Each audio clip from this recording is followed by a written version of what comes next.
इस दुनिया का नियम है ना कि आप तब तक ही खुश रह सकते हैं जब तक आप किसी के लिए कर रहे हो। जिस दिन आपने अपने लिए मुंह खोलना शुरू कर दिया या सही गलत के लिए बोलना शुरू कर दिया अपने लिए, या अपने लिए सोचना भी शुरू कर दिया, उस दिन से आप उन सारे रिश्तों के लिए आप सबसे घटिया इंसान बन जाओगे। मतलब क्या ही कहूँ, ये सिर्फ कहने की बातें नहीं है, मैंने एक्सपीरियंस किया हुआ है इस चीज़ को, मेरे साथ हो चुका है। मैं वहाँ ही सही रही हूँ जहाँ मैंने बस चुपचाप सबका सुना है, गलत हो सही हो बस सुनो। अगर गलत से खुद के लिए या किसी सही बात के लिए जिस दिन मैंने बोलना शुरू किया ना, बहुत सारे ऐसे रिश्ते हैं कि मुझसे दूर भी हो गए, बहुत सारे ऐसे रिश्ते। तो उसके लिए मुझे दुख तो नहीं है, खुशी होता है कि चलो भीड़ जमा करने से अच्छा कि अकेलेपन ही सही है। तो बहुत सारी चीज़ें मैं देख के बैठी हूँ। और हंसी की बात ये है कि आज वही लोग हमारे अंदर ही कमियां गिनाते हैं कि हाँ ऐसी है वैसी है। मैं नहीं बोलती कुछ भी, क्यों बोलने जाओ, मुंह लगाने से कोई फ़ायदा नहीं, जिसको जो समझना है समझो। मुंह लगाने का मतलब है कि अगर मैंने बोल दिया ना कि आपने मेरे लिए क्या कर रहा है, उस दिन और तमाशा हो जाएगा। लोग कहेंगे ना कि ऐसी है, मुंह बोली है, बोलती है, ये वो।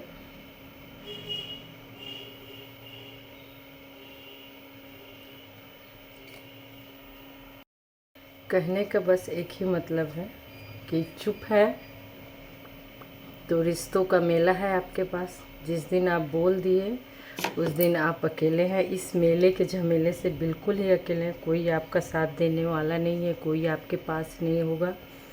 मैं बताती हूँ, एक चीज़ मेरे साथ हुई थी, पिछले साल की बात है, यही होली की बात है। उस टाइम में मेरे हस्बैंड का एक्सीडेंट हुआ था, तो बहुत सारे लोगों को पता भी होगा। उस हॉस्पिटल में मैं 2 दिन तक मोतिहारी रही अकेले।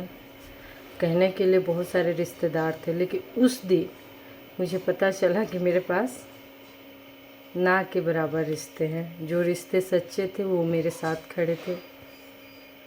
2 दिन तक मिलने के लिए बहुत सारी भीड़ आई, बस 1 घंटे के लिए।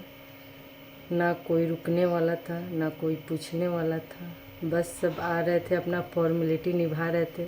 लोगों के अंदर इस चीज़ का डर बैठ गया था कि पति तो बेड पे पड़ा है, औरत के पास पैसे होंगे या नहीं होंगे, पता नहीं, ज़्यादा देर रुक गए तो कहीं मदद ना मांग ले।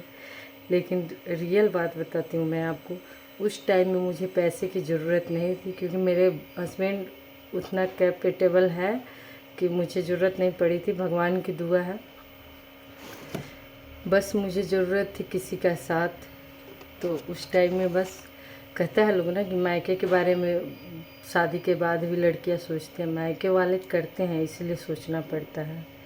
उस टाइम में बस मेरा भाई, उसका भी मेरे हस्बैंड के साथ ही एक्सीडेंट हुआ था, फिर भी उतनी चोट में भी वो साथ में ही खड़ा था। लेकिन रात में कोई एक रात के लिए रुकने के लिए तैयार नहीं हुआ। कारण था ये, तब भी मैंने उस सारी बातों को भूल के सारे रिश्ते निभाने की कोशिश की। लेकिन जहाँ गलत हुआ वहाँ बोल दिया तो भाई ये तो बहुत गलत है, ये स्वार्थी है, ये नहीं करती, या वाह वाह दिस दैट सब चालू हो गया। तो मन में तो था कि हमारे पास कोई रिश्ता नहीं है, किसी से होप नहीं रखना है।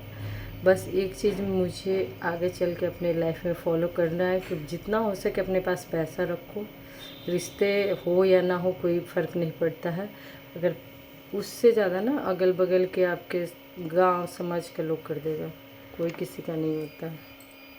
जो लोग मेरे से नाराज़ होकर, नाराज़ क्या हो, मुझे तो कोई फ़र्क ही नहीं पड़ता ना। अब वही लोग मेरे में ही कि हाँ वो बात नहीं करती, ये नहीं करती, और क्यों बात करे भाई, जब उस दिन कोई नहीं था तो आज क्यों ही बात करें।